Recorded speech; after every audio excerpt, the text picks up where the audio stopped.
saluer tous nos parents de Dieu, notamment tous les membres de notre vie encore les tâches du.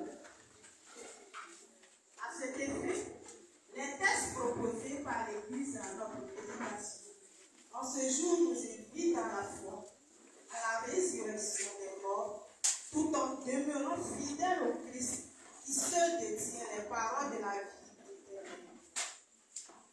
Puisse le Seigneur, par la grâce de cette célébration eucharistique, accorde la sortie du purgatoire à tous nos parents.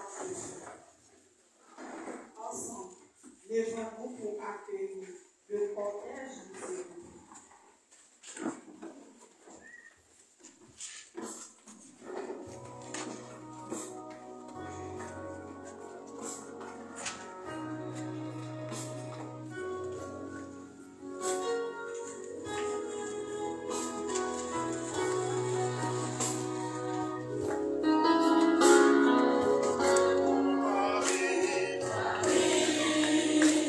Marie,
Jésus-Christ, ton Fils, notre Seigneur, qui vit et règne avec toi dans l'unité du Saint-Esprit, Dieu pour les siècles des siècles. Amen.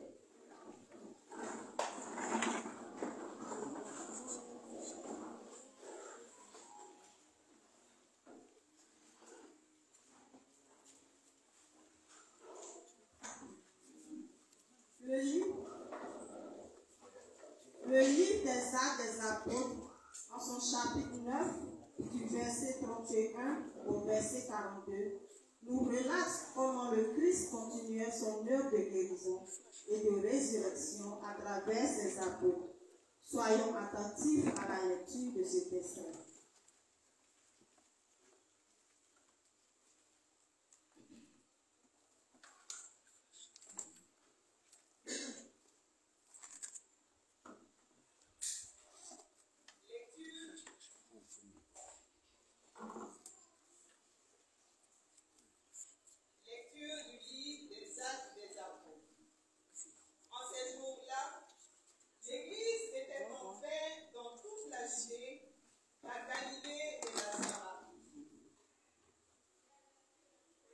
Elle se construisait et elle marchait dans la crainte du Seigneur. Réconfortée par l'Esprit Saint, elle se multipliait.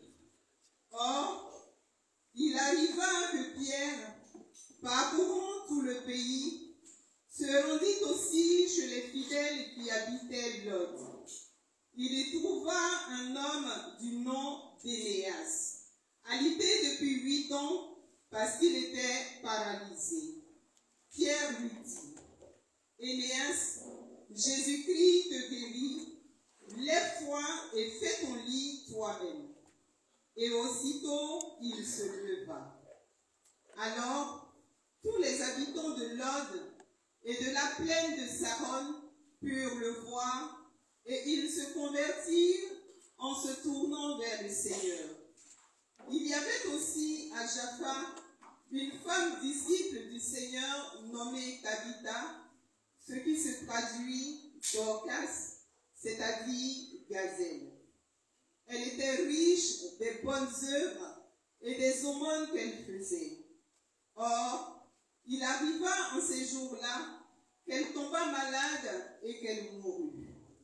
Après la toilette funèbre, on la déposa dans la chambre haute.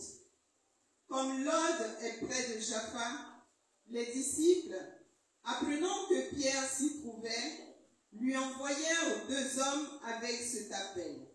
« Viens chez nous sans tarder. » Pierre se mit en route avec eux. À son arrivée, on le fit monter à la chambre haute. Toutes les veuves en larmes s'approchèrent de lui. Elle lui montrait les tuniques et les manteaux confectionnés par Dorcas quand celle-ci était avec elle. Pierre mit tout le monde dehors. Il se mit à genoux et pria. Puis, il se tourna vers le corps et il dit, « Tabitha, lève-toi. Elle ouvrit les yeux et voyant Pierre, elle se redressa et s'assit. Pierre, lui donnant la main, la fit lever. Puis, il appela les fidèles et les veuves et la leur présenta vivante. La chose fut connue dans toute la ville de Jaffa et beaucoup crurent au Seigneur. Parole du Seigneur. Nous rendons grâce à Dieu.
Ne suis-je pas, Seigneur, ton serviteur, moi, dont tu brisas les chaînes? Je t'offrirai le sacrifice d'action de grâce, j'invoquerai le nom du Seigneur.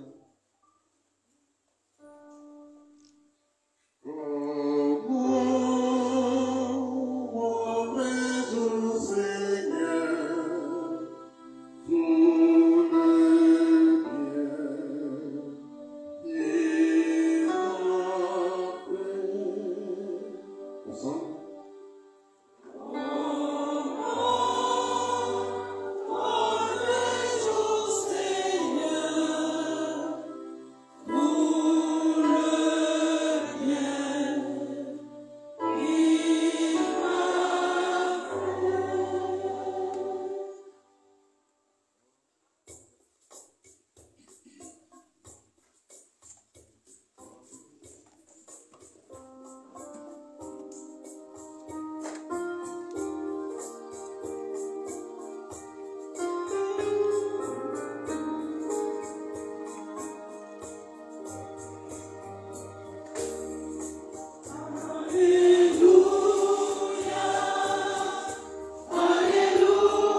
l'enseignement de la synagogue de Capharnaüm, beaucoup de disciples qui avaient entendu déclarèrent: cette parole est rude, qui peut l'entendre? Jésus savait en lui-même que ses disciples récriminaient à son sujet. Il leur dit: cela vous scandalise, et quand vous verrez le Fils de l'homme monter là où il était auparavant, c'est l'esprit qui fait vivre, la chair n'est capable de rien. Les paroles que je vous ai dites sont esprit et elles sont vie. Mais il y en a parmi vous qui ne croient pas. Jésus savait en effet depuis le commencement quels étaient ceux qui ne croyaient pas et qui était celui qui le livrerait. Il ajouta: voilà pourquoi je vous ai dit que personne ne peut venir à moi si cela ne lui est pas donné par le Père. À partir de ce moment, beaucoup de ses disciples s'en retournèrent et cessèrent de l'accompagner. Alors Jésus dit aux 12: voulez-vous partir vous aussi? Simon-Pierre lui répondit: Seigneur, à qui irions-nous? Tu as les paroles de la vie éternelle. Quant à nous, nous croyons et nous savons que tu es le Saint de Dieu.